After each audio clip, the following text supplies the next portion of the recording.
Friends, thank you for being here today. What if I told you that the United Kingdom, a nation historically synonymous with stability and prosperity, has roughly 700 days before the fundamental way its citizens live, work, and retire changes forever?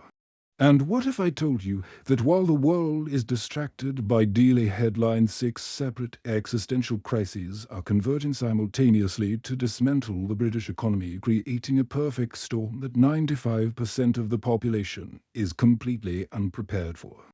We are not discussing a temporary recession or a standard market correction. We are looking at a fundamental shift in the trajectory of a G7 nation. The evidence suggests that the United Kingdom is facing a systemic collapse driven by deep-seated internal structural decay colliding with an impending global financial shock. To understand the gravity of this situation, we must look beyond the comforting assurances of politicians and examine the cold, hard data provided by credit agencies, the Bank of England, and economic demographics. The picture that emerges is not one of hope, but of a nation sleepwalking into a disaster that has already begun. To understand where this collapse begins, we must first look at the immediate trigger, the AI bubble and the looming debt crisis. While the structural rot within the UK has been festering for decades, the catalyst that may bring the entire edifice crashing down is likely to come from the global financial markets. The Bank of England BOE, an institution known for its conservative, understated language, has recently issued a financial stability report that serves as a screaming siren for those who know how to interpret it. The BOE has explicitly stated that the risk environment surrounding the UK economy has deteriorated. They highlight a toxic cocktail of global economic uncertainty, escalating geopolitical tensions, and stressed sovereign debt markets. However, the most immediate and terrifying threat identified by the central bank is the formation of a massive asset bubble surrounding artificial intelligence (AI). This crisis starts with what we might call the valuation trap. Current stock market valuations for AI companies are mirroring the most dangerous financial bubbles in history. In the United States, valuations are approaching levels not seen since the bursting of the dot-com bubble in 2000. In the UK and Europe, share prices are hovering at highs reminiscent of 2008, just before the global financial crisis wiped out trillions in wealth. The pattern is unmistakable: extreme optimism driving asset prices to levels that are mathematically detached from reality. The core of this danger lies in the specific mechanics of the AI boom. The world's largest technology companies are preparing to inject approximately $5 trillion into AI infrastructure chips, data centers, and power grids over the next 5 years. This is one of the largest capital expenditures in human history. If this were funded purely by profits, it would be a risky bet. But it is not. According to the Bank of England, roughly half of this investment, round to $0.5 trillion, is being financed through debt.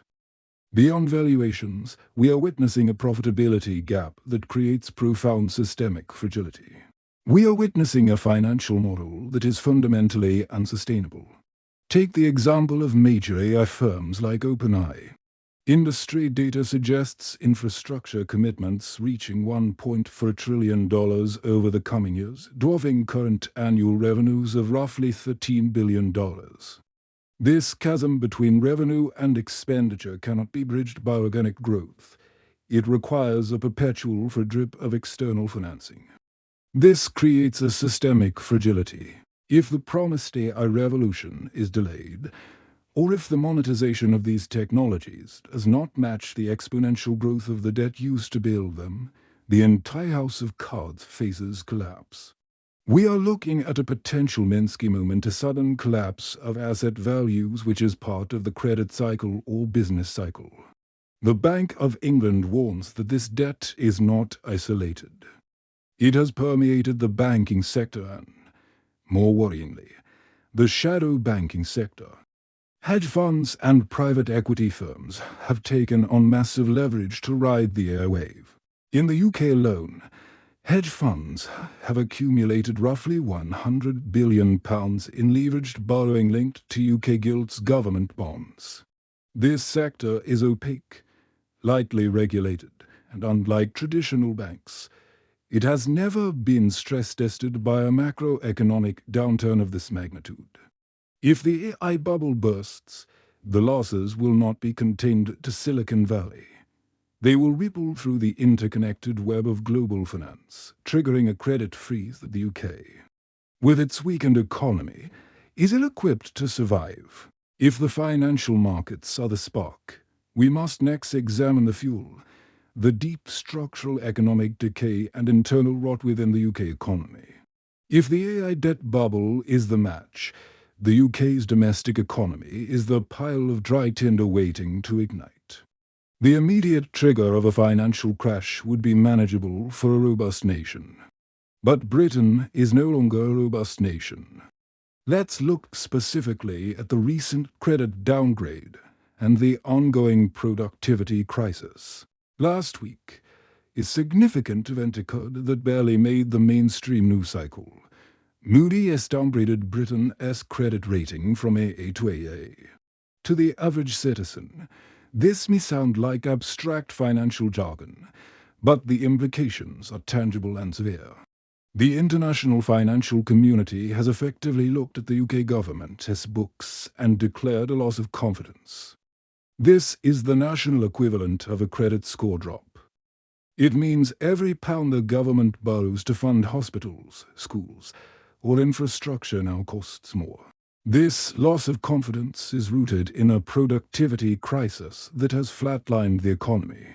UK productivity, the value created per hour worked, is now 20% lower than that of France and Germany. In practical terms, what takes a German worker 4 days to produce takes a British worker 5. This inefficiency acts as a permanent brake on economic growth. Without growth, the tax receipts needed to fund the National Health Service, NHS, pensions, and welfare simply do not exist. Furthermore, business investment in the UK is dead last among the G7 nations. Global corporations are voting with their wallets. When deciding where to build new factories or tech hubs, they are choosing Poland, Germany, or the United States. They are bypassing Birmingham for Berlin. This leads us inevitably to the harsh reality of wage regression. The human cost of this stagnation is devastating. The average British worker today earns less in real terms than they did in 2008. Let that sink in. We are looking at a 17-year period and entire generation of working life where the population has gotten poorer. This has never happened before in modern British history, not through world wars and not through the Great Depression. The social contract, the promise that hard work leads to a better life, has been broken. Compounding these economic failures, the nation is racing toward a demographic and social cliff. Compounding the economic stagnation is a demographic trap from which there is no easy escape. The math is brutally simple and impossible to ignore. At the heart of this social crisis lies a demographic trap. To maintain a stable population, a country needs a replacement birth rate of 2.1 children per woman. The UK's birth rate has crashed to 1.49. We are not replacing ourselves. While a shrinking population might sound like it would relieve pressure on resources, the reality is a nightmare scenario. The population isn't just shrinking, it is aging rapidly. We are moving toward a dependency ratio that is mathematically unsustainable. Currently, there are about 3 working-age people for every pensioner. By 2050, we are approaching a ratio of 1. Imagine an economy where one worker's taxes must support their own family plus the pension and health care costs of one retiree. It is a financial impossibility. The system will break. Japan has been fighting this battle for 3 decades, resulting in economic stagnation. South Korea is facing extinction with a birth rate of 0.7. The UK is on the same path, just 15 years behind. The standard political answer immigration is no longer a viable silver bullet. To keep the age ratio stable, the UK would need to import nearly 1 million young people every single year, forever. Given the current political climate and social tensions, this is not politically realistic. This demographic pressure is accelerating a dangerous social fragmentation. This economic and demographic pressure is ripping the social fabric apart.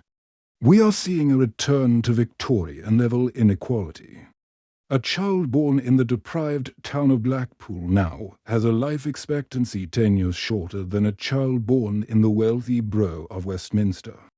This is not the statistic of a developed nation.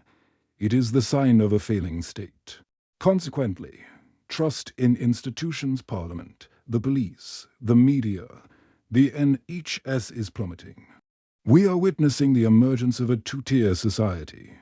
In wealthy areas, private security guards patrol the streets, while in the rest of the country, crime is accepted as a normal part of life because the police no longer have the resources to investigate.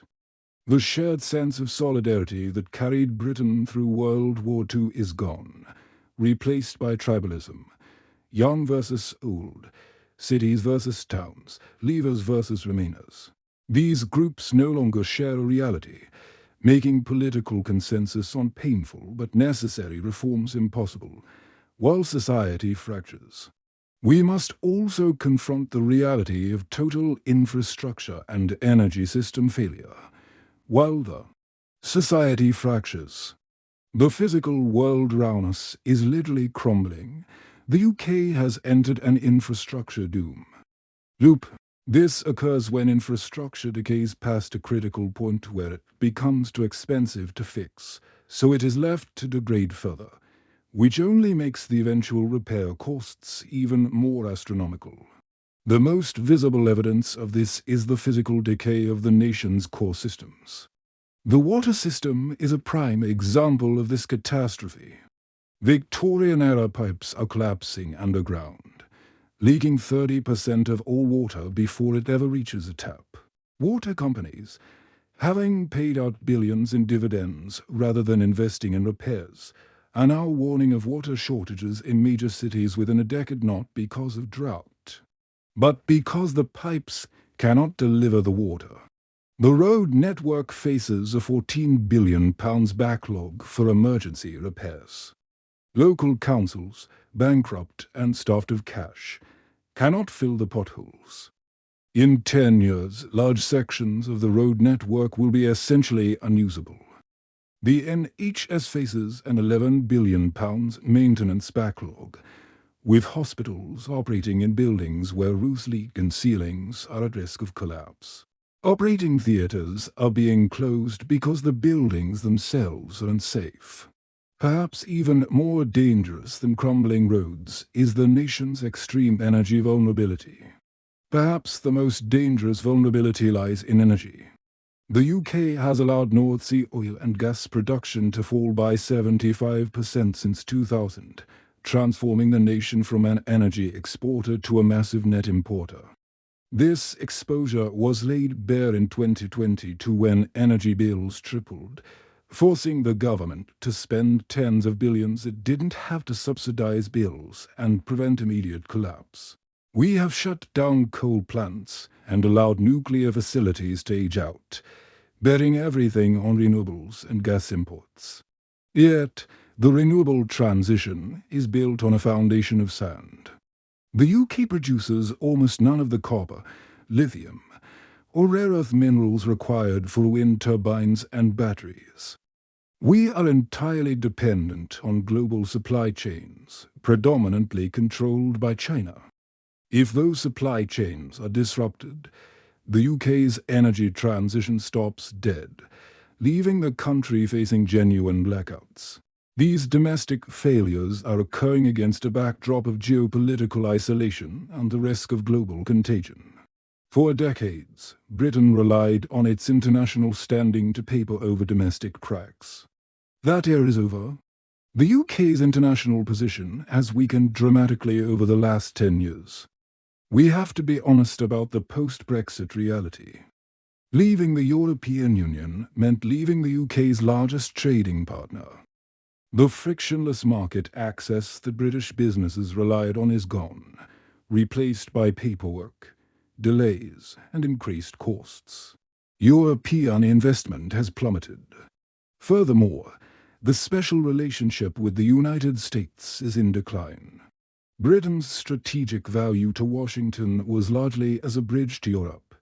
Without that influence, the US is pivoting its attention to the Pacific and Asia.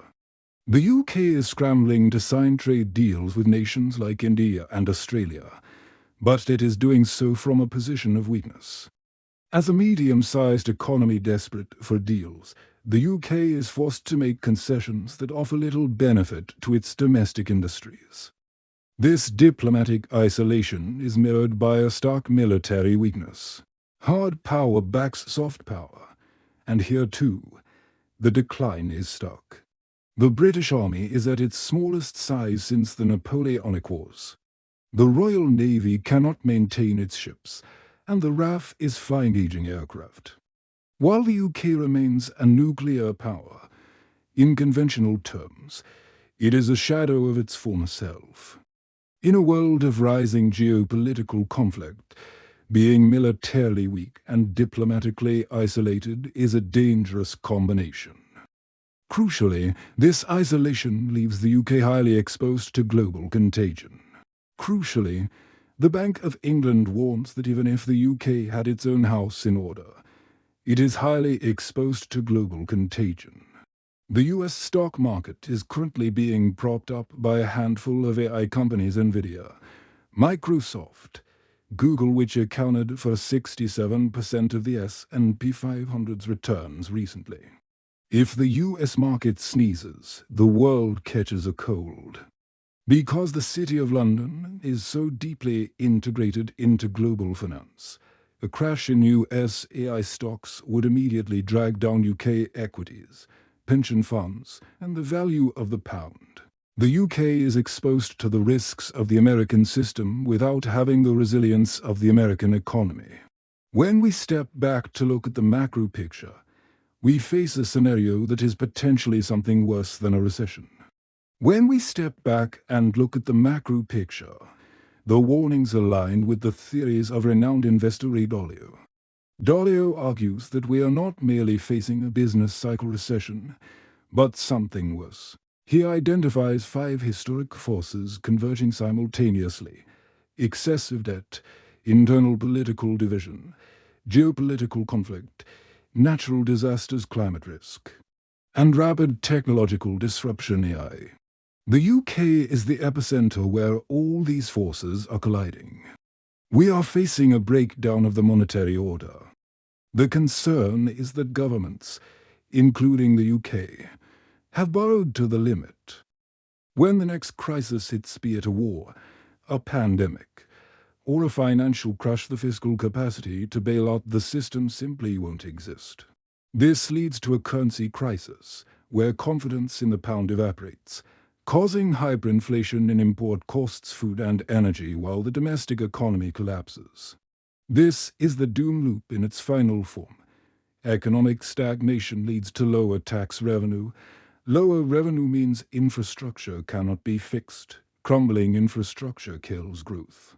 Lack of growth leads to more debt, and eventually the creditors stop lending. I want to pause here and ask for your perspective on this. Do you believe the UK can still navigate these 6 converging crises through policy reform? Or are we inevitably heading toward the systemic collapse described by the Bank of England? It is a complex issue with no easy answers, so I would love to read your thoughts in the comments below.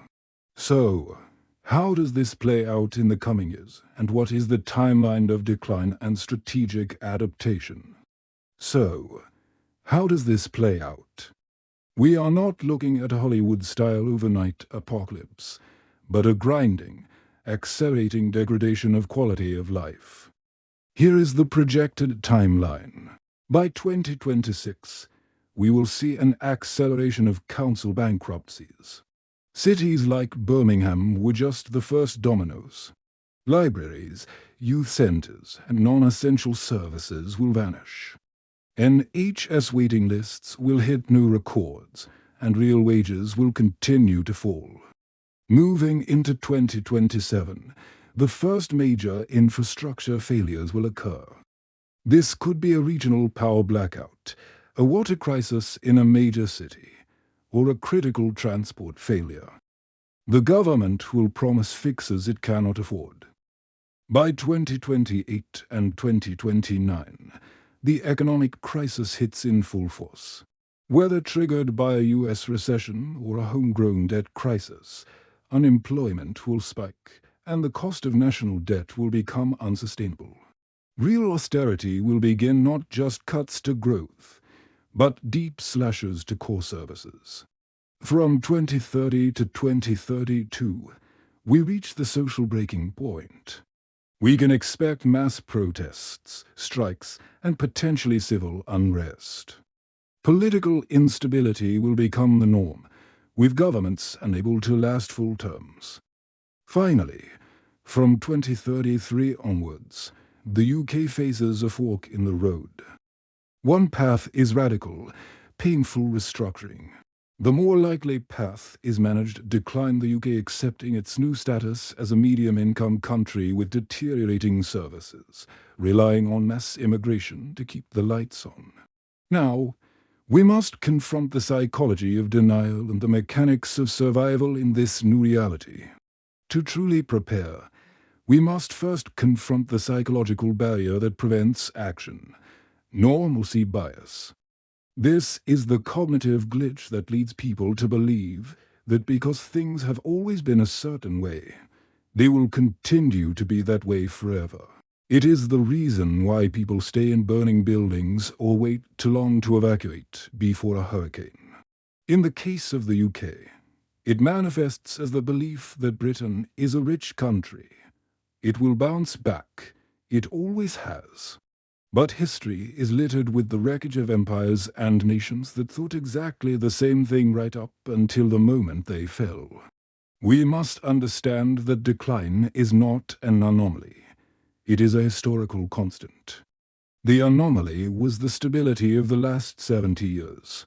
By assuming that the state will always be solvent and the lights will always stay on, you are betting your future on an anomaly that is ending.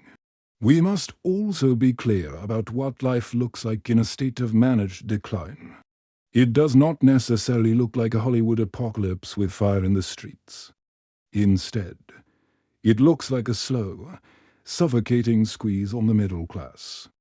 It looks like paying European-level taxes for American-level services. It means that the public safety net, the police, the ambulance service, the state pension becomes a lottery rather than a guarantee. In this environment, the state essentially breaches its contract with the citizen. You continue to pay into the system, but the system ceases to pay out. This forces a de facto privatization of your life. If you want safety, you pay for an alarm system or private security. If you want health, you pay for a private insurance. If you want a retirement, you fund it entirely yourself. The crisis is not just that services disappear. It is that you will be forced to pay for them twice, once in taxes, and again out of pocket. Therefore, your preparation strategy must be aggressive and multifaceted. It begins with financial sovereignty. Holding the majority of your net worth in British pounds or UK-centric assets is a dangerous gamble.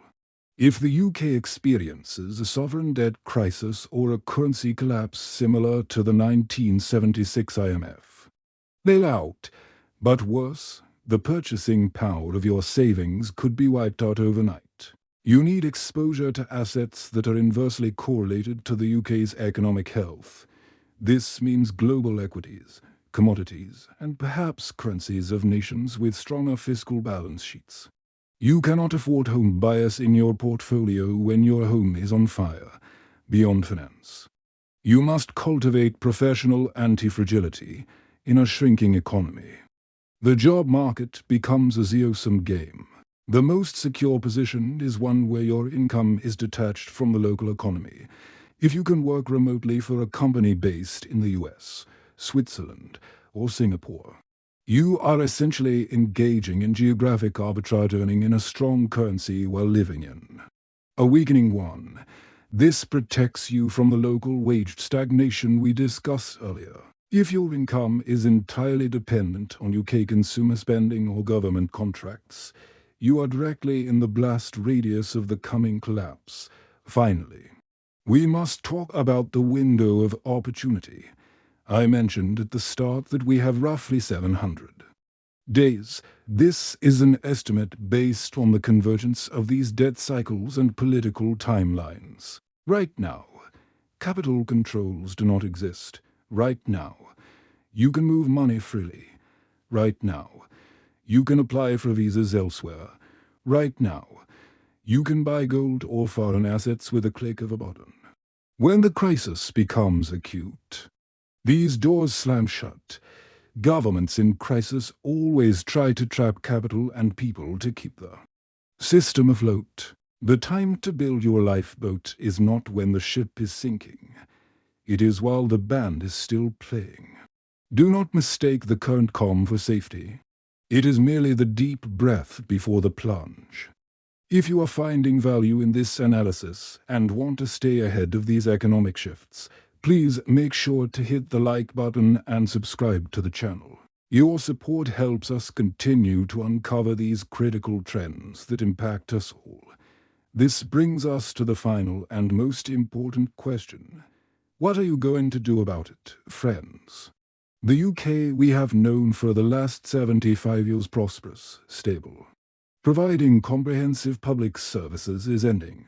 This is not pessimism. It is realism based on official data. The collapse is already underway. It is just happening slowly enough that most people haven't realized it yet. The state will not be coming to save you. The math dictates that pensions, healthcare, and social care cannot exist in their current form 10 years from now. Therefore, the responsibility falls on you. You must build geographical optionality.